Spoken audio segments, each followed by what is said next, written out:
This week's episode is sponsored by the Losing It merch store. And this week, we are featuring the Losing It hat, which I have to say is pretty damn cute. Look at that. I have never been able to rock a baseball hat before. Look at that. I'm fucking killing it. Isn't that cute? Yeah. If I only had a navy turtleneck on. It kind of looks navy in this light. This is navy. Oh, it is? Yeah, I bought that. They come in navy and black, and here's the navy one. And you can go to nelsiespencer.com. Upper right, you're going to see merch. Click on merch. It's going to take you to the merch store where we've got hats and totes and mugs and t-shirts and masks and like 4 different designs, right, Ronnie? Maybe even more. Yeah. Because Ronnie there's a bunch of stuff. It's better than going to Macy's or Bloomingdale's. I'm telling you. I'm not kidding. And you support this show if you buy something. Thank you. You support this show, and you keep me in red lipsticks, and you keep Ronnie in hair products. He doesn't use hair products. He doesn't. He's not vain that way. But I'm still trying to get my Gucci shoes. So Gucci snow boots. Gucci snow boots. So. By the time he gets the Gucci snow boots, yes, please, come on, guys, really. Before the snow melts. So so that's it. Do it now, and thanks so much. Losing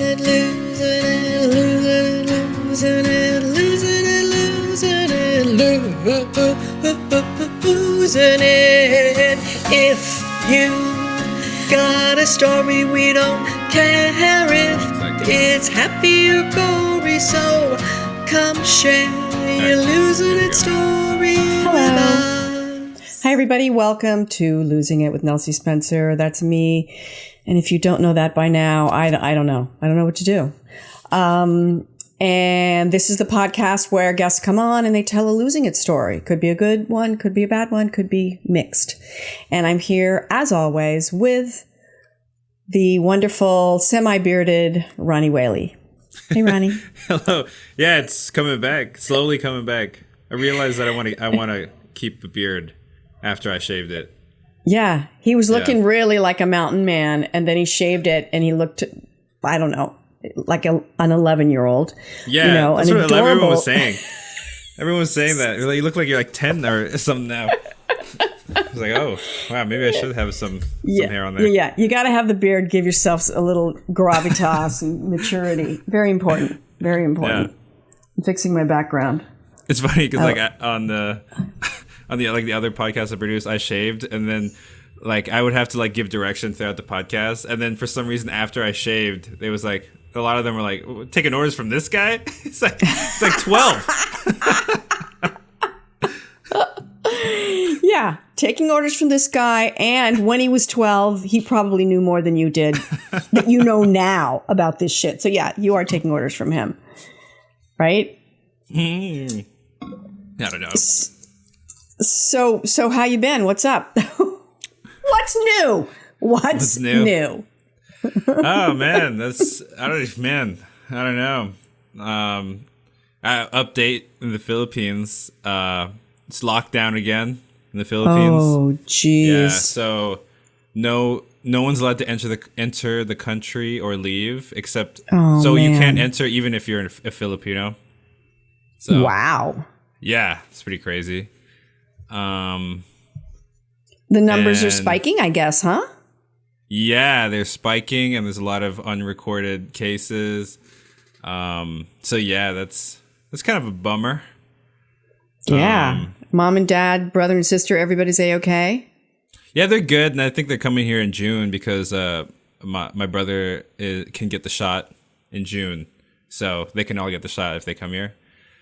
And also, another update, my sister got, remember how I said we were talking about my sister last week? My sister, and then she didn't have a school. Her school just disappeared, like it never existed. She got accepted, and she's going to go back into school in August. For I forget the name of the school, but it looks like Hogwarts. It's in New Jersey. Oh. Yeah. Okay. There's like a castle there. Yeah. You can't remember the name? I'm looking it up right now. It's okay, called, good. Yeah. I should know because I live in New Jersey. I mean, there's Princeton, there's Rutgers, there's Felician. Felician. I don't. You know That what that one, is? you got me. I'll ask my husband. He'll know. Awesome.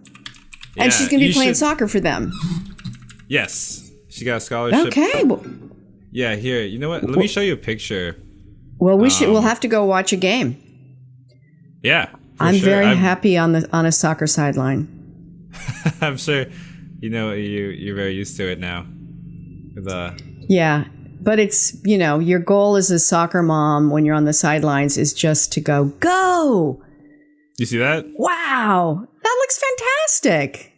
Yeah, right? Yeah, that it's Hogwarts. It's very Hogwarts. We're looking at the school right now for the audio listeners, and it looks like Hogwarts. Yeah, it's got actually really- spires and turrets. It's got looks like it was made out of stone, not out of bricks, but out of stones. And the roof is like a pumpkin orange. Yeah, we'll put it on our Instagram feed so you can see it. Very cool. Very cool. I want to go to there. You want to go to here? I want to go to there. That's a Liz Lemon line Liz from Lemon, 30 yeah. Rock. This is Hogwarts. All right. Definitely. Right? Hogwarts has turrets. Yeah, it's definitely similar. Definitely similar. That's the first thing I The thought. question is, that's very awesome. The question is, will she be taking a potions class? That's the question. Well, maybe because she can use potions on the field. Yeah. I don't know if that's legal or not. Will she be playing soccer or Quidditch? We'll see. Oh my God. My daughter was actually played Quidditch at one point, which is basically people with broomsticks between their legs running around a field. It's the most ridiculous thing. Wait, yeah. So how does it work with the ball? Oh, I don't even know. It's ridiculousness. But, I'm sure J.K. Rowling was either proud or embarrassed. I don't know. But I don't think she did it when she was in college. I think she was still in high school. But it could have been college. Could have been college. Yeah. Yeah. God bless her. Just a little Quidditch. Very cool. Yeah. Very cool. Yeah. So that's fun. That's fun that your sister got in. That there's now a school that she can go to, and she's going in the fall. Yeah, God willing, right? Everything is going to go back to normal. Yeah. Yeah, it's all coming back. It's all coming back. It's all coming back. Well, I had a reunion dinner with 3 of my best girlfriends from college. The week that the world shut down last year, we had all met in Martha's Vineyards or Martha's Vineyard, I think it's singular. As one does, as one goes to a beach town in the middle of March, we were there and when it was all like getting weird and she was going to have a dinner party, but can people come? And one of my friends, Kate, was really sick and was like, does she have it? And if she has it, we're all going to get it. None of us got it and she didn't have it. But so we had a reunion Zoom dinner party this past Saturday. And it was totally fun because we think we're hysterical and, we make each other laugh. And Kate, my friend Kate, she's in Los Feliz in LA. Patty is somewhere else in LA. And Leanne is in Connecticut. So look, here's the good thing about COVID is like pre-COVID, we never would have made that happen. You know what I mean? We just would have so now you do shit. You see people, you make an effort that you might not have made before. And that's so funny. You were having dinner parties over Zoom and I was having binge drinking parties over Zoom. But it's all over Zoom. Oh, the young people. Really? What, little Wang Wang? What were you guys drinking? Oh, I just drink White Claw these days. That's all I drink now. Is White Claw. Which is kind of good because it's not that strong, right? White Claws aren't that strong.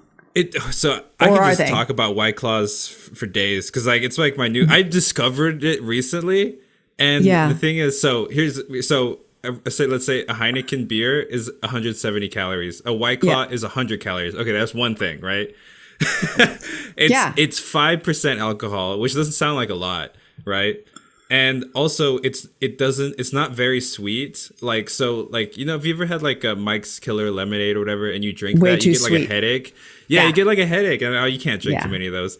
But the thing about White Claws is that you don't taste any alcohol, and you forget that you're drinking it, and then once you have 3, it sneaks up on you. Yeah. Yeah, I've never done that. So but be careful. They're very popular with the young people, are now, the White Claws. And actually, I think all around. And I think because of that, because lower in calories doesn't taste like alcohol.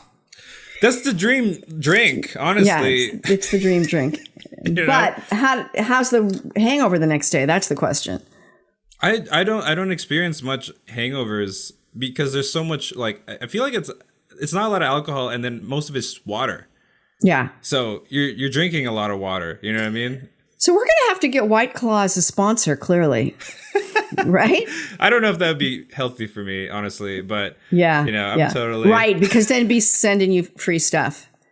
Yeah, that's not White good. Claw all the time. Yeah, and then it would be like, have you guys heard from Ronnie? No, I don't know what happened to him. It's probably like he's in his bedroom with a case of White Claw. Oh shit. So I just want to make clear that I've drank only once this month, so it's not like I'm drinking all the time. I drank one time, and that one time was I think quite a few White Claws. Yeah, I think we did a podcast the next day, and it's like, I'm a little hungover. Yeah, that's all right. You know, it happens. It happens. And important that it was like, once this month. Okay. And we're more than halfway through the month. Isn't like today St. Patrick's Day or something weird like that? Oh, yeah, it is. It is. Yeah, it is.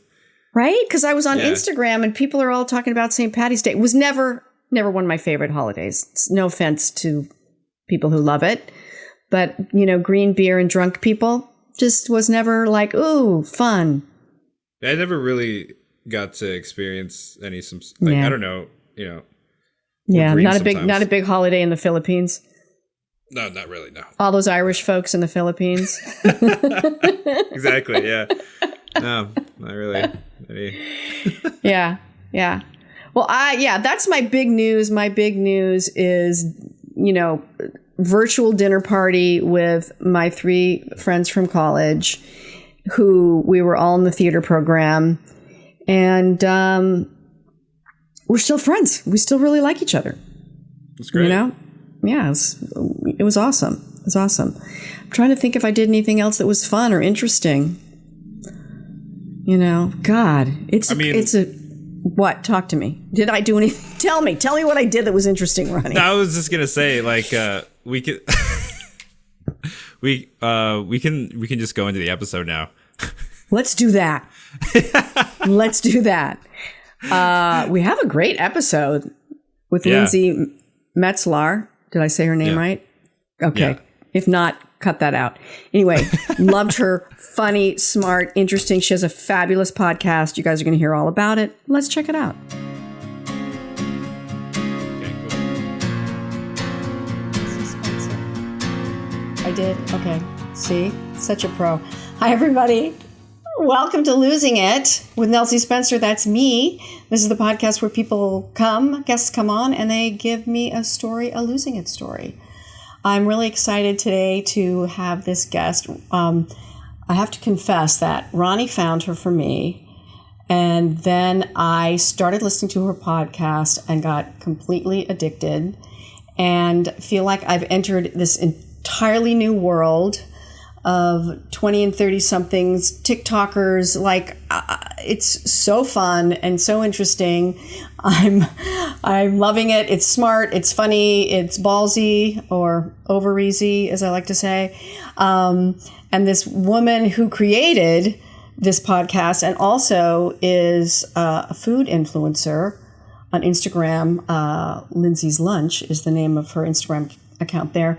Her podcast is called We Met at Acme, and I'm so excited to have Lindsey Metselaar on. Hey, Lindsey. Hey, Nelsie. I just have to clarify. I know it's so confusing because I have so many accounts, but the food is actually at Don't Expect Salads is the name. Okay. I got that wrong. Sorry about that. That's okay. Oh, that's right. That's right. And I remembered reading that, and I think I remembered you talking about it. Yeah. Yeah. Not a big fan of salads over here. That's so funny because I love a salad. I do. I do. I mean, I don't want to have a salad, but every once in a while I do love a salad. That's fair. So yeah. So you are a native New Yorker, correct? I am, yes. Born and raised. What about you? Where are you from? I'm from Southern California. But the suburbs of LA, I grew up in Palos Verdes. I don't know if you know where that is. Yeah. If you go south in LA, past all the beach towns, past Torrance, you run into the Palos Verdes Peninsula. That's where I grew up. I love it. So where in Manhattan? I grew up on the Upper East Side, and now I live downtown. But yeah, so I guess that's where I grew up in Manhattan itself. Yeah. I moved to Manhattan when I was 22 to go to acting school, and I raised my kids there. So I was always an Upper West Sider. Love it. But have spent plenty of time on the Upper East Side. My kids went to school part of the time on the East Side. So, yeah. So, wow. So you born there, lived there, still there. Yes, I never left. I feel like, once I tried to live in other places. I actually tried LA at one point. I was just like, you know what? I'm a New Yorker. I can't fight it. And I love it. And I love being here. Yeah.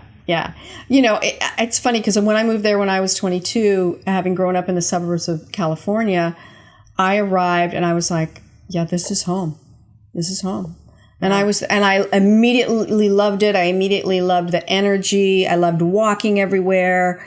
And I stayed there for 30 some years. It was great. It's amazing. It was great. It is. It's amazing. Yeah. And there's no, New Yorkers they're a very fantastic breed. And and LA is so different, right? Mm-hmm. LA is different. How long? Well, like I grew up out there. But then I moved to New York, and then I went out there after I'd been in New York for 15 years. I went out there to do my play, right? And I felt culture shock. I was like, my God, everybody here is blonde and tan and naked.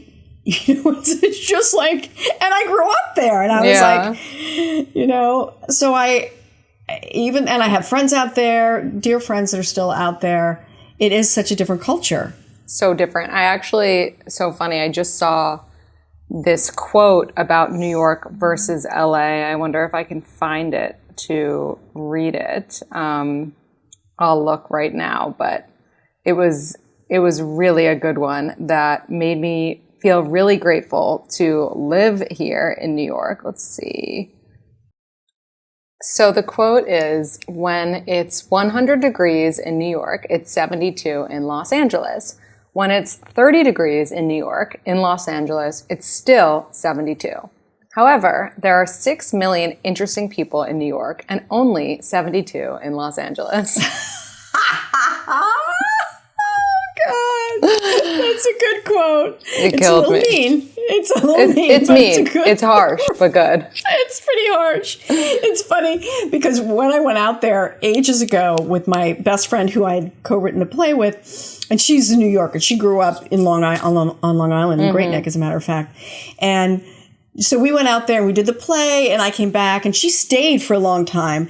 And she called me up. She's like, there's no dimmer switch out here. It's always sunny. And she was like just dying for a day that was different. That's amazing. It's so funny. Totally. It's so funny. So, okay. So you born there, grew up there, tried LA, didn't work. Talk to me a little bit about how you went from, because you were in marketing, right? Yes, I was in social media marketing and still sort of am. But then, so how did your what is it? No salads here? What? So Don't Expect Salads was always just a fun. Don't expect salads. I got to get that right. It was always just a fun thing that I did on the side. So that's not like my job or anything. It's just fun. I like to post fun food photos. But 3.5 years ago, I decided that I was struggling with dating and I needed kind of some sort of resource. And at the time, there were no dating podcasts. And so that's why and when I started We Met at Acme podcast. Yeah, and I have to say, I love it so much because the way you talk about, I'm just going to go really quick to your page and steal what you're saying there so I get it right. We Met at Acme is a podcast by Lindsey Metselaar about millennial dating. We live in a generation of suppressing and not expressing. This podcast touches on subjects that we don't talk about, but we all want to know about. So I love that you delve into sex, relationships, and vulnerability with some hilarious anecdotes. I will attest to that. So I really, I'm really all about vulnerability. I'm all about connection. That's why I wanted to do a podcast, because it's sort of right up my alley, because I like people and I like to talk, and I was in radio briefly. But when I came on this idea of losing it, I realized, that's a good way to create connection. And so I love the fact that you're like aiming at millennials, but you're like, come on guys, let's talk about this stuff. And dating is hard, and dating is particularly hard in this time. So what's been the sort of most surprising thing that you've discovered since you started doing this? Yeah. Are there certain things that you've discovered that just kind of blew your mind? I think it's more like, things that I've picked up along the way, that I've just, like, the one thing that I would say as a takeaway from doing my podcast is that if somebody is interested in you, they'll show you and make it clear. And if you're confused, they're not. And that's something that I think it can take years to, at least for women, to understand. Because we are really good at making excuses. So that was a big takeaway from the podcast over the years. Yeah, I love that. I think that's so good and so smart. And I know you had, I think it was Teffy you had on the other day, and she's got like rules about like the no text after the date thing. Yeah. Right? And like this, and it has to do with, and I haven't dated in a really long time, but I still, when I listen to your podcast and I hear people talk about that, I still feel in my chest that feeling of desperation that we all feel sometimes, and it doesn't get us anywhere. If we come into something with that feeling of desperation and that thank you text that we think, I'm just being nice. No, you're not. Right? You already said thank you on the date. Right. So you started it 2.5 years ago, 3.5 years ago? 3.5 years ago now. 3.5 years ago. But you're now in a relationship. I am. I'm now in a relationship and live with my partner. And I will say it's like the healthiest relationship I've ever been in. And I attribute it so much to the podcast and like everything that I've learned. And my like advice on dating has changed throughout the years based on my relationship status in so many ways. Yeah.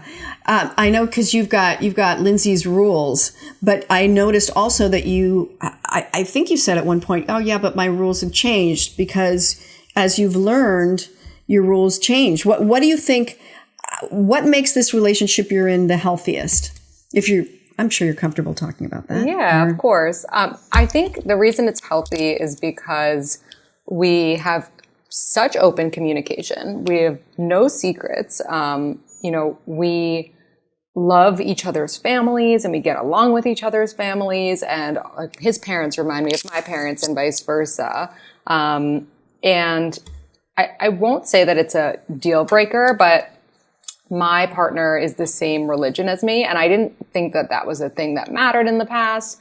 And it really doesn't, but culturally we just get each other. Like we understand the same references and things like that. So it really does feel like home in so many ways. And then also we don't fight like a lot, we have mature arguments and disagreements, but I came from so many toxic relationships after another where like there was cursing and gaslighting and really bad behaviors, where in this relationship, like there's none of that. And I've even brought some of that into this relationship, and he's been like, no, you can't tell me to F off.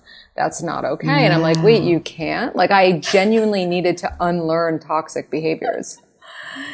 Oh, wow. Wow. Well, and that's great, though, because that says so much about you, that's who you're attracting, that you would, the internal shift that happened in you that created somebody who has a boundary, like a healthy boundary, like, no, you really can't tell me to fuck off, versus, oh, you're telling me to fuck off? Right? Versus somebody who really escalates it, right? And I love that you said, feeling like home, because I think that's in a way what we're all looking for. Yeah. But if home feels like dysfunction and anger and lies, and, because some people, me included, if you come, like for me, I came from a lot of dysfunction. So what I thought, I didn't realize it, but I was looking for this sort of insecurity. I was looking for a place where I was never getting enough. There were always secrets, and that felt like home. But once you work that stuff out, then home can be what you're starting to, what you and your partner are creating. Yeah, I think that's such a good point. It's like, we have to break these habits of like, if your home life is crazy and drama filled, then you might seek a crazy and drama filled relationship without even realizing. Right. It's like, unconsciously you're finding this puzzle piece that fits with your messed up puzzle piece. And until you make those changes. Yeah. Oh, that's so great. All right. And so how long have you guys been living together? We have been living together probably 8 months now. So post-pandemic. Post-pandemic, we moved in together. We actually only started seeing each other a couple months before the pandemic. And so things moved a lot faster than they would have, I think, in a normal situation. Yeah. And what's the, so you're like together, right? Because it's like if you move in together during a pandemic, you're going to know pretty fast whether it works or not. Oh yeah. I feel like there's no going back now. We've done it.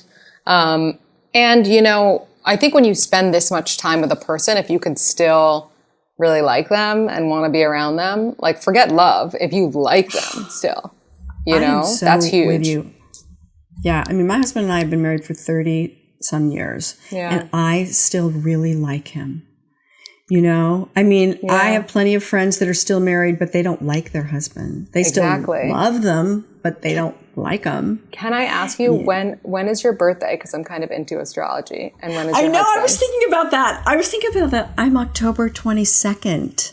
So you're a Libra. Cusp. Yeah, but one more day I'd be a Scorpio. But you're a Libra. I'm a Libra. And what is he? Yeah. He's an Aquarius. Ah. They always find each other, the Libras and the Aquarians. Now, listen to this. My son, February 2nd. My middle brother, big brother, February 6th. My biggest brother, February 9th. My husband, February 14th. That is crazy. You must have Aquarius in your chart, maybe, in a way, too. I don't know, because it's so funny whenever I listen to your podcast, I'm like, I have to find out what my rising and my moon, like, I don't know any of that stuff, but, I'm definitely a Libra, and I got Aquarius men all around me. I love it. Yeah. And what's your sign? I know I should know because I listen to your I'm a Libra podcast too. So much. Oh, that's right. That's why I got so excited. You're October what? I'm actually September 28th. So I'm a September Libra, but still very much a Libra. Now, let me ask you a very serious question. Aren't Libra women amazing? I mean, I have a lot of Libra women friends. I feel like Libra women are like a special, I sound like such a jerk. I feel like we're kind of a special breed. Totally. We really are. I mean, I will say there's like an exception or two. Yes. But for the most part, we're really amazing. We are. I can't tell you how many times in my life I'll meet a woman and we'll just like, and I'll go, What's that? And I'm not that into signs, but I'm like, Libra? Mm-hmm. And my best friend, unfortunately, who passed away a few years ago, she was a Scorpio, 5 days younger than me. Oh, I'm sorry. So I've also had quite a few. Yeah, it was nightmare, horrible. But I've also had quite a few Scorpio women in my life. Yeah, so, me too. Yeah. They're great as well. Yeah, they are. They are. Mm-hmm. That's so interesting. Wow. All right. So you guys move in together. Post-pandemic, you've only been dating for 2 months, and it's 8 months later, and you still really like each other. That is so great. Wow. What's the thing that you like the most about living with him? About living with him, I think just that he is so accommodating to me and so sweet. Like he still like almost like waits on my hand and foot, but not in like a annoying doormat way, in like a gentlemanly, really nice way. So for example, if I'm in a recording like this and I'll look at him and be like, he'll take my water bottle, he'll fill it up, he'll bring it back to me. Like he just, he always like wants to make sure that I'm good. And he really is such, and it's funny because I haven't ever lived with a man, but I have like had like, guys that I've dated sleep over like 4 times a week, and they weren't even living with me and I would get annoyed with them. But I live with him and he's really, right. And we're so similar in so many ways. Like we're both kind of like anal about having things out and this and that. And so we're on the same page. Like we're not petty with each other. We're very, we're just like willing to, and maybe it's just like being 1 year in, but it's just, we're still in that phase where we're like, we just want the other person to be happy. So if that means like we're doing all the dishes for the other one, like who cares? Yeah. Let me tell you, my husband will do the same thing. Like he'll poke his head and he'll go, "Are you on TV?" Like, cause I'm often recording, but I also have Zoom sessions with clients, cause I'm a writing teacher, and I'll just go like this to him. I'll just go. And he'll make me he'll make me a vegan burger and like just pass it to me, and that's amazing. I know, and I always hesitate to tell people this, but when I know the person I'm telling is in a happy relationship, I feel like I can say it. My husband brings me coffee every morning in bed. Yeah, and it's so funny. That's how you know that you guys have something amazing. And another way to know, and I'm sure you can relate to this, is like when you are almost downplaying how great your relationship is, when your friends are like complaining about theirs, they're like, "Oh my God, my husband's the worst." And you're like, "Yeah, mine's annoying too." Like my girlfriends always want to have like a girls' night. They're like, "I just need to get away from him." And I'm like, same, but like, I really don't. Same. Fingers crossed behind your back. I know. I say to him often, I'm like saying, I always say, "You spoil me rotten." He said, "No, I spoil you just like you're supposed to be spoiled." And that's just, now I don't want you to think, Lindsay, we haven't had our ups and downs. We absolutely have. Of course. You can't be together for 30 years and have 2 kids and not have ups and downs, when we met, we've grown up, but we've made it through together. So that's been amazing. Okay. So the best thing about it is how sweet he is and thoughtful. And has there been anything that's been hard about living together? I would say just like so there was a moment there where, his friends are mostly single and my friends are mostly married or in serious relationships. And so there was a point in time in the pandemic where my friends were extremely strict about seeing people and his were extremely lax. And so he could see his friends all the time and I could never see my friends. And I'm like this independent, like I love my friends. And so I was kind of reverted to like this like loser who didn't have friends, where he had like all the friends, and I was getting annoyed. Like I was like I'm just sitting at home and I'm never that girl. Yeah, excuse me, I'm popular, okay? Yeah, like I'm a Libra. hello. People like me. Exactly. And I couldn't, like, I was getting really annoyed and I was feeling sort of like depressed and insular. Then finally last weekend, like, we had gotten tested negative. We were able to see my married friends, and it just like brought the light back. But there was a moment there where I was like, I am losing. Like, I love being with you, but like, you shouldn't take away someone's friends forever. Like, that's tough, No, you can't. No, it's really tough. It's really tough. And I think it's funny because I'm really glad to hear that he has a lot of male friends, because oftentimes I feel like women are more friend centric, and then oftentimes, like, I feel like women lots of times have lots of friends and then they have their relationship. And then oftentimes guys are like, they have their relationship. They don't necessarily get their needs met. They get their emotional needs met from their wife. Right. So I think it's great that he has that. But I know that, you get stuff from your girlfriends that you ain't going to get from your spouse, nor should you. It's just a different vibe. So that's really fantastic. That's fantastic. Well, I'm so happy to hear that. I'm thinking about what you talked about on the podcast recently about the goldfish. There was a situation with the goldfish. Oh, the goldfish. Don't get me started on the goldfish. I love that story, though, because you will tell the story. Tell the story, if you don't mind. Tell the sort of... No, of course. So he, wanted... I had eaten half a bag of goldfish, and then I was going to throw it out. And he was like, you can't throw that out. It's a bag of goldfish. Like, you have to keep it. I'll eat it. Or like, just give it to me.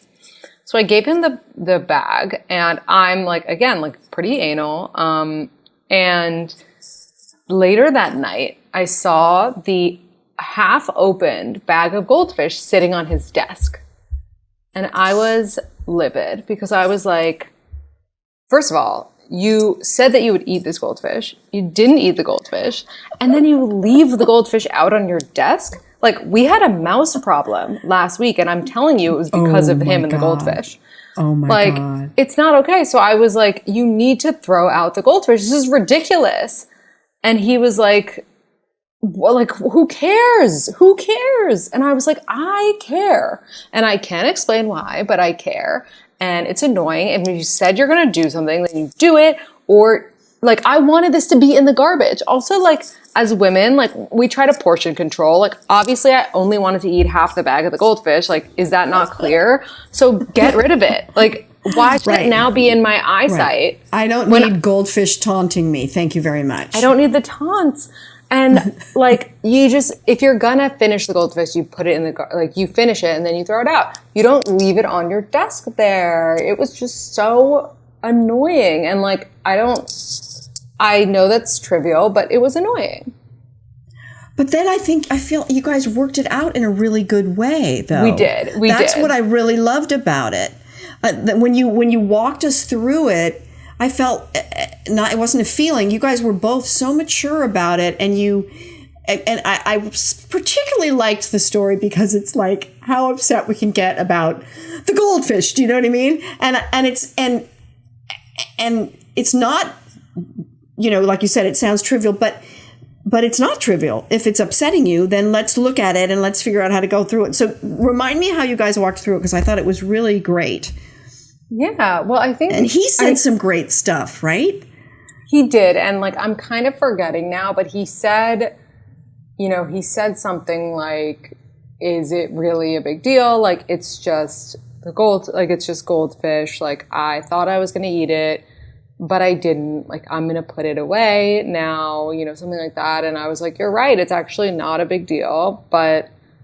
it annoyed me, and it made me feel like, I think we both just like did the therapy thing where we were like, this is how it made me feel when you left the goldfish out. Yeah. And we came to a conclusion by being open and honest about the way that we felt, and resolved it because of that. Yeah. It's so great. Yeah. 'Cause it was like you guys both walked through it instead of it escalating to screaming and throwing the half-empty bag of goldfish, you walked through it, and he heard your feelings and you heard his feelings. That's the thing that's so powerful about listening and feeling heard. Yeah. Feeling heard. So good. I love that. I love the goldfish story.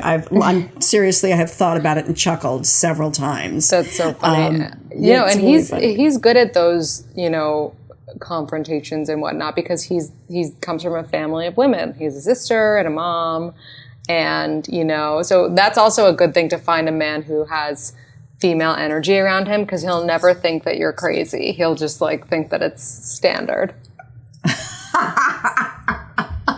Oh, you're not crazy. You're just a female. Okay, gotcha. Yeah, exactly. I like that. That is so good. Oh my God. So what's been the thing that maybe the most surprising thing that you learned about yourself through doing the podcast? Because, every, 3.5 years now, are you learning patterns about yourself, or, you know what I mean? What's the most surprising thing you learned about yourself? Yeah, I think, I mentioned it before briefly, but how my advice has grown with how my relationships have grown. And I think that for someone who tells people not to settle all the time, I have been guilty of settling in the past. And so that is something. And then I also think a lot of my rules, while I think they're amazing, a lot of them are about trying not to get hurt and protecting yourself at all costs. And I think that's so important. But I also think that the reason that I am the way that I am now is because of getting hurt so many times. Mm-hmm. So it's while I want to protect these women at all costs, sometimes I'm but if they get hurt, it'll shape them, Yeah, and also living life to try and avoid hurt, first of all, is impossible. And secondly, is probably not a very interesting life. Exactly. Right? So, and I always say, the size of somebody's armor is equal to the size of their hurt, and if you're walking around with a lot of armor, emotional armor, it's because you've had a lot of hurt. And I had a pretty challenging childhood, I like to say. And I was one of the toughest 15-year-olds you would ever have met, because I was just guarding myself against the world. And it took a long time to go, oh shit, first of all, that it's there. And secondly, that maybe it's not helping me. And then finally that, oh, I don't need it. I'm not 15 anymore, and, or whatever, fill in the blank of whatever age. So yeah, that's a really good thing to learn. And that we grow from those hurts. I mean, you don't want to send anybody into a bad relationship or say, but also it's I'm a mom, and my kids are pretty grown now. I mean, they're very grown. They're 26 and 25, and my desire to protect them is still there, but not my job.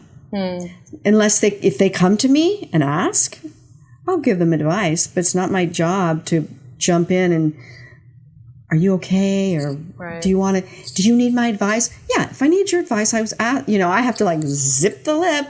Right. Not my job, because it's the pandemic and my 25-year-old is living with me, with his girlfriend, and they're great and they're happy and fine. But, I'm a mom, and I'm also a little controlling. So yeah. So sometimes we just have to let people find their way and get hurt and learn. Exactly. I feel like I'm going to be that same controlling mom, but we'll see. It's, we as moms, we walk such a fine line between, our job is to protect them, that's our primary objective. Keep our children safe so the species can go on, right. And then being able to let go, because your job as a mom is a series of letting go.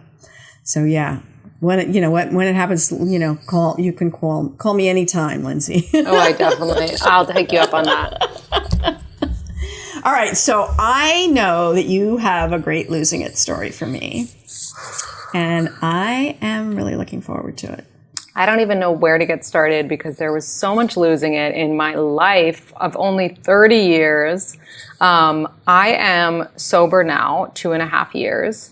So my losing it story is probably a little darker than most, I would say. But because I have so many losing it stories, I'm going to choose like the most fun losing it story. Like, oh, I'm losing it and this is fun until it's not. Which is on my 28th birthday, which is my golden year, as they say, because I'm born on September 28th. I was having a phase where I was really into mushrooms. I don't know if you've ever gone down that road. A couple of times. Okay, yeah. So really into mushrooms, specifically this new kind of popular thing that the kids are into, chocolate mushrooms, right? And I had ordered a lot of them, and I was hosting a birthday party, which is fine because this was 2 years before a pandemic. And I had my friends there. I had my parents' friends there. I had at the time, my boyfriend there. And I decided that everyone at this party, whether they wanted to or not, was going to eat chocolate mushrooms. So wow. This is me losing it, right? So I, of course, as like an addict would, I keep most of them to myself, like probably way too many. And I distribute throughout the party. You know, I'm putting chocolate in people's mouths and including my parents' friends. My parents are like very straight edge, so they were not involved. I don't even think their friends told them they were doing this, but, sharing them with my parents' friends, and I proceeded to lose it. I think we all lost it in one way or another that night. But because I had hoarded the largest amount of chocolate mushrooms, I was definitely the most fucked up out of everyone. I was also very into pot, so I was, smoking with the mushrooms in my system. It was, it was disastrous to say the least. Wow. The night ended with me having one of those like really bad trips where I became extremely paranoid.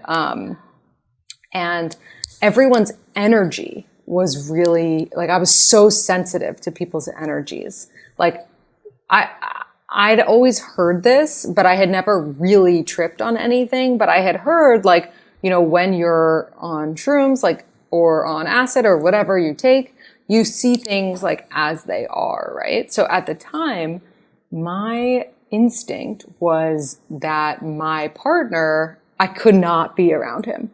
Like, I was like, I cannot stand his energy. Like, I don't like it. And I can't be around him. And so that was a huge, possibly red flag that I ignored for another year. And there were people I was gravitating to and people I was like gravitating away from. There was paranoia. I thought that someone was sleeping in my bed when they weren't. It was just really scary. And so I would say I fully lost it that night. And it was really fun until I lost it. And then, until it wasn't. Exactly. And then about a month later, I decided to get sober. And so that was kind of one of my last hurrahs. And actually after that, you would think that because I had such a weird experience towards the end, that I would be like, I'm done with this. But I became obsessed with chocolate mushrooms even more after. And I proceeded to eat them by myself at parties. Wow. Because I didn't really like to drink. And so I was like, oh, well, what's the difference? And that is essentially a big losing it for me. Wow. So, okay. So first of all, I can't believe that you're like, I'm having my birthday party and I want everyone, whether they want to or not, to take mushrooms. Yeah. So like that is so ballsy, like it's crazy, and I can't believe that your parents' friends were there and that they're like, okay, we'll trip. Sure. Fine. Whatever. Right. Have they ever done mushrooms before? I'm sure. I think one of them had gone to Woodstock. So I don't think it was anything too crazy for them. Yeah. Yeah. For them, they're like, yeah, sure. Okay. Mushrooms. Yeah. Okay. And so when you say that you got sober after that, did you go a traditional route? Are you a 12-step person? I did go a traditional route, kind of. So as I said, alcohol was never really my thing. So I explored other 12-step programs that are within the same kind of umbrella. And my real love of my life was marijuana. And so I had to kind of learn to stop with that. But that was like the root of all of my things.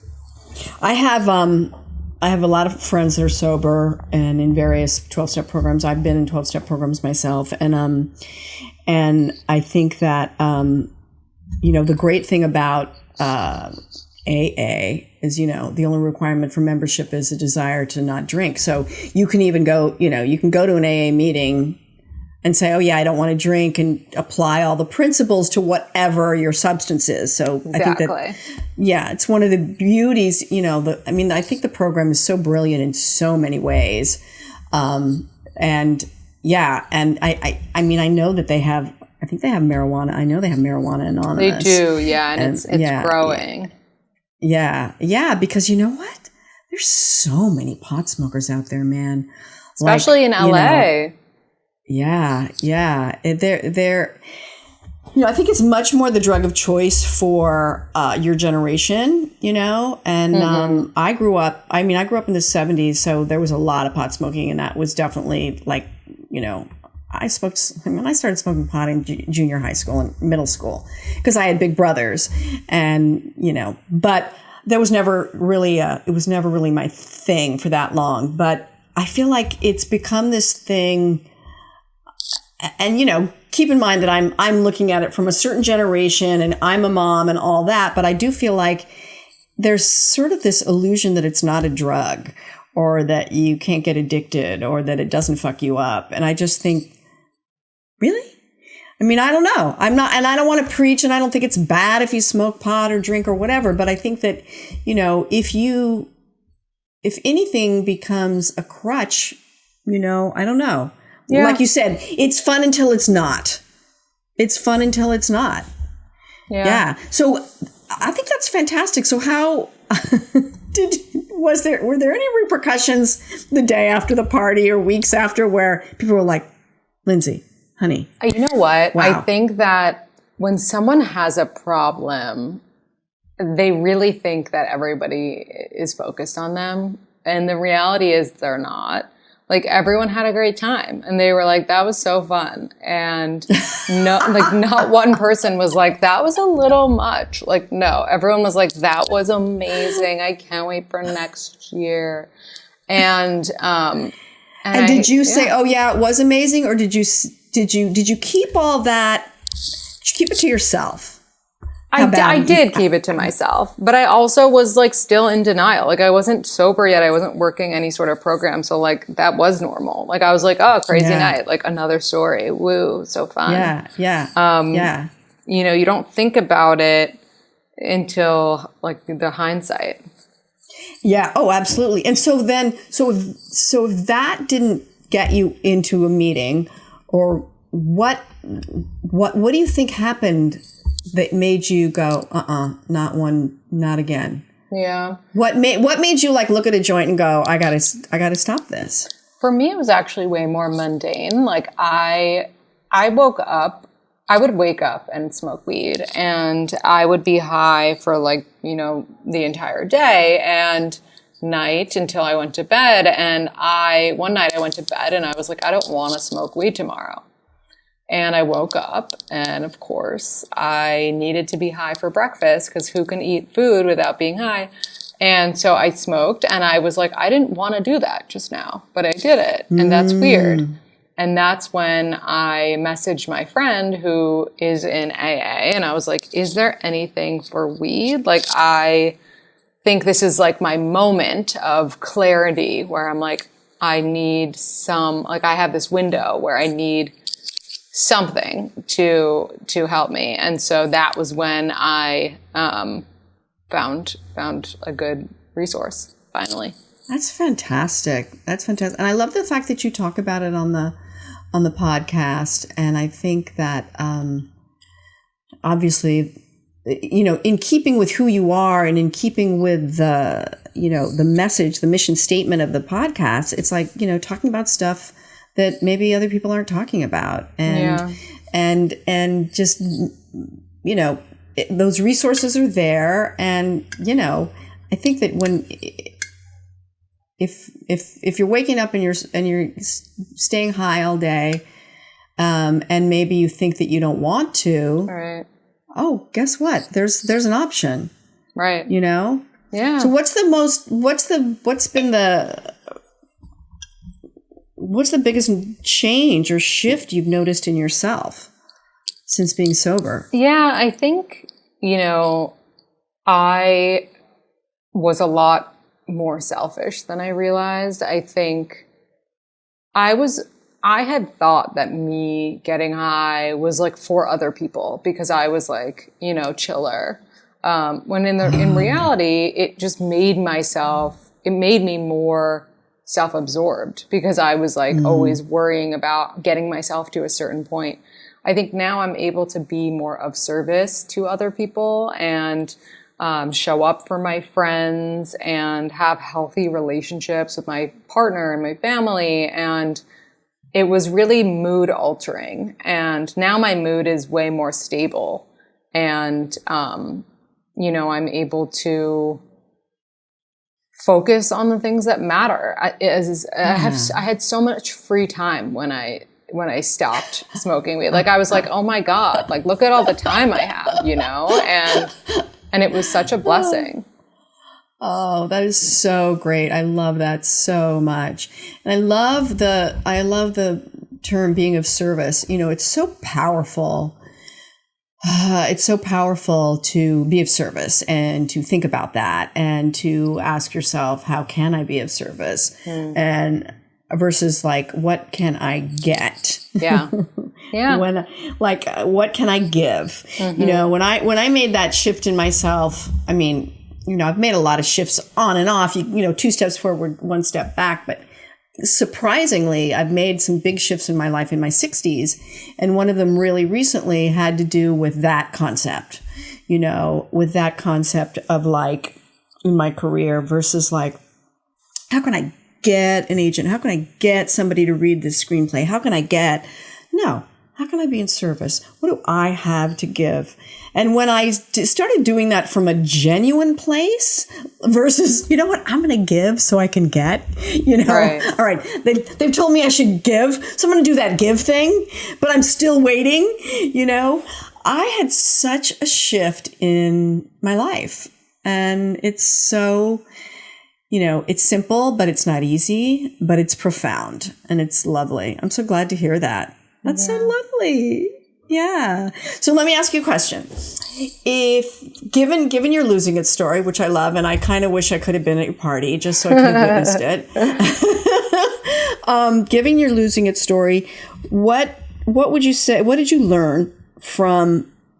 What's the biggest lesson that you learned from it, and what might you say to somebody who might be facing a similar situation?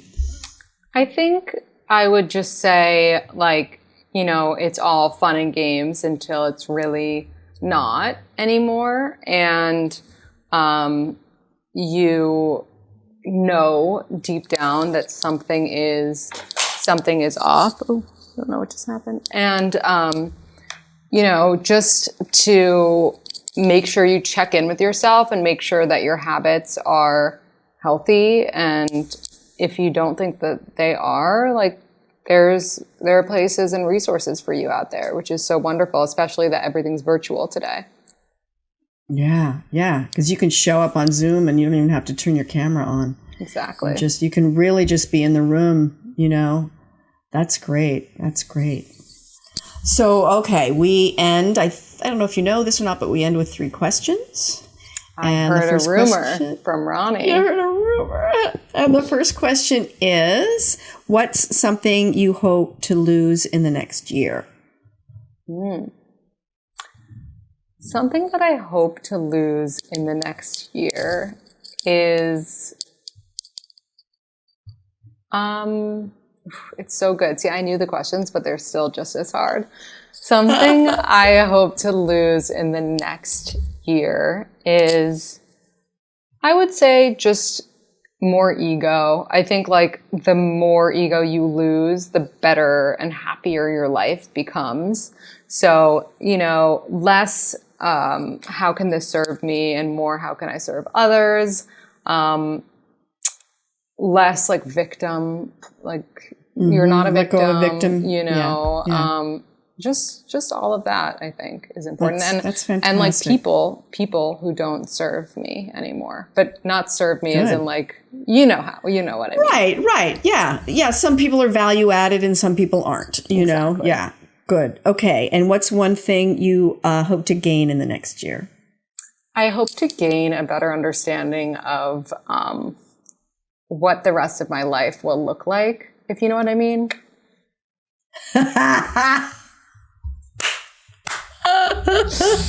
I know what you mean, sister. I know what you mean. We'll see. We'll see. All right. It's so funny. I was thinking the exact same thing. And what's one thing that you hope you never lose? One thing I hope I never lose is my ability to laugh at myself, because when we take ourselves too seriously is just when it all goes downhill. So it's so true. So true. Fantastic. Yeah. Love them all. Yes. If you take yourselves too seriously, it's dangerous. It's like it's a dangerous game. Yeah. Laughter, man, has saved my life numerous times. Saves marriages every day. Oh my God. Like we were talking earlier about how my husband still likes me. He still laughs at my jokes. Same. And he still makes me laugh. There you go. That's huge. Sometimes I will just laugh so hard, and one of my kids will be there and go, "Wasn't that funny, Mom?" It's like, yeah, well, I think he's that funny. You get each other. We get each other. So this was great. This was great. So I knew it was going to be fun. Yeah, this was fun. Well, we'll have to get together and have maybe a little Libra coffee together. Yes, I would love that. When the world goes back to comes back to normal. Fingers crossed. This is fingers crossed. It's coming. Come on, it's got to, right? It's got to. It's got to. I mean, yeah, it's got to. I just got fear in my chest. So thank you so much. Oh, first of all, you can listen to, and you must listen to Lindsey on her podcast, We Met at Acme. And so I should know why it's called that. Tell me why it's called that. There's a bar on the Lower East Side that we used to frequent called Acme. And so a lot of people have met their significant others there. I love it. I thought it might be a hardware store. Isn't there a hardware store called There's Acme? also a hardware store and a grocery store.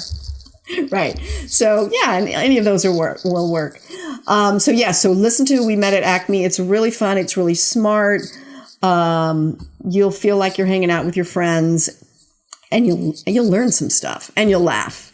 So this was so much fun. Thanks, Nelsie. It was great meeting you, fellow Libra. Too. All right. So go have some goldfish. A half a bag. Oh, I will. Bye. Yeah. Okay. Yeah. So we can. Whenever you just begin. Yeah. So she was fun. Am I right? And interesting and kind of ballsy, right? Yeah. Oh yeah. That was a good story. Oh yeah. Yeah, definitely. I'm not even going to, making everybody at the party do drugs. I'm not even going to go into that. But that was, I kind of wish they would make that into a movie. Like that would be a good movie. right? I think it was called Animal House. Well, if you've never seen, oh God, the anniversary party, which is everybody taking a party where everybody takes ecstasy. Oh my gosh. It's really I haven't seen good. that. It's Jennifer Jason Leigh and Alan Cumming. It's really good. I really recommend it. Yeah. Oh, I didn't even know this was a thing. well, and this is a 15-year-old movie. Like, this is maybe even older than that, when ecstasy was kind of new. Recommend it. The anniversary party. All right. So we have a letter. check out her podcast. I love her podcast. It's smart and funny. And do we have a letter from last week? Yeah, Do we no, have a but fan go letter? ahead. Yeah, we do. But I mean, go ahead. I cut you off there. No. I said what I needed to say. Okay. Didn't I? What was I? Was I saying? Did I? Oh, you're gonna have to cut all this out, Ronnie. Yes, we do I have was a just letter. saying that I like her podcast. She's smart. It's about relationships, and it's what you know all this. It's in the podcast. So I'm being redundant. So please cut it all out. Okay, thank you.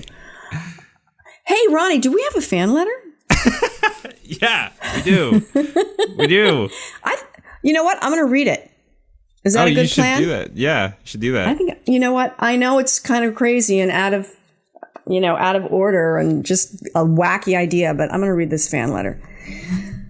Okay. All righty. Oh, wait. Well, here we go. So I forget the context. Oh, right. So Remind us. This is because of this is all Christine, over the right? place, isn't it? Yeah. We asked about we asked people to send in letters about surviving and overcoming. So that's where this person is coming from. It's the context there. Okay, right. Because of Christine getting cancer twice. Yeah. Okay, here we go. Hi, Nelsie! Exclamation point. I always like the exclamation point. March 5th, 2018. A truck pulled out from the side lane on the interstate without seeing us and hit the side of my car, putting it into a spin. Jeez. In the motion of spinning, seconds felt like minutes, and we were hit again by the truck while it spun. Oh my God. I still remember tightness in my chest. My arms went cold, and all I could think about was, wow, I am going to die here. I am dead. Luckily, I survived and only had a concussion, lacerations, and severe bruising throughout my body. Oh my Lord. Afterwards, I dealt with the phobia of participating in any vehicular action. Wow. Such as stepping into a car, driving, peering into traffic, and even hearing busy traffic. Oh my goodness. Going to work from New Jersey to New York City, I opted for public transport, taking buses and trains, though I was still anxious. I was less anxious knowing that I was not in control of the vehicle. That makes sense, I think. It took me a year of therapy to overcome my fear to the extent that it was no longer debilitating. Well, I'm so glad this person went to therapy because you're having like a PTSD thing. What I realized, sometimes I still get anxious, but I can still function. What I realized was I had the fear of not feeling in control. Makes sense. Knowing I could be the most perfect driver and my life could end any second because of someone else's negligence or ignorance. Oh my God. However, I started to realize that my fear, my vehophobia, fear of vehicles, was far worse than dying. What? Living a life in fear is not a life worth living. Okay, I see what they're saying now. Right. Because apparently when you die, no more worries. That's what I've heard. So far, I've come to learn and apply this. With all traumatic experience come lessons. So far, I've come to learn and apply the same mindset in my life. Living life in fear because of factors out of your control is an unnecessary stress. To fully live each day in the moment, accepting the experience for what it is, without the fear of the worst possible case scenarios. I'm no longer losing it. I'm in control of what I'm in control of. Wow. And that is from Kathy M. Whew, that's a big one. Yeah. Right? That's heavy. Have you ever been in a big accident, Ronnie? No, I don't. No, No. I don't. No. I don't think I ever have. No. No, me neither. If I didn't, I don't really get into cars with people I don't trust driving. You know what I mean? Yeah. So, yeah. But as Kathy pointed out, you can be doing fine and some friggin' truck can just come and T-bone you or whatever. I've almost, gotten in accidents. At one time I almost got hit by a truck in a tiny car. Oh my God. My friend Kate, who was at the dinner party, she drove a Mazda Miata. You know those little faux tiny? sports cars? Yeah. Oh. They look like the little brother of a Porsche. But they weren't expensive. They were Mazdas. But they were like, oh, if you want to have a sports car. Yeah. And she lives in LA, so she was always driving on the freeways. And by the way, she drives, even when she was in her early 40s, she drove like an old lady. So she's in this car that looks like a sports car, but she's going 53 on the freeway, right? Yeah. She gets hit by, in her words, a big old OJ car. Remember the car that OJ's driving during the speed chase? It's an SUV. I forget the name of that, yeah. Yeah, so her car, was a Bronco. Her car gets... Bronco, yeah. Yeah, her car gets spun, and same thing as Kathy M. She had bruising everywhere, but, no big injuries, but it took her a very long time to feel safe. And now she drives a big old OJ car. She drives a car that's got some heft to it. Yeah, wow. Yeah. Well, I think that Kathy makes a great point. If we live in fear, first of all, being in control is an illusion, right? Yeah. We don't, we think we know what's going to happen next, but unexpected things happen all the time. And good for her for getting therapy. That's fantastic. Some people don't even get therapy and just struggle. Live with the trauma. Yeah. Live with the trauma. That's super hard. Speaking of which, we're going to have Therapy Thursday. Every Thursday is going to be starting on the Losing It network. That already happened. Not a net. If you're listening to this, that already happened. Yes, it already happened. Thank you, Ronnie. So if you haven't listened, go check it out. Yeah, happened last Thursday. It happened last Thursday. The debut, the premiere episode. And the next episode will be this Thursday. Exactly, which is 3 days from now.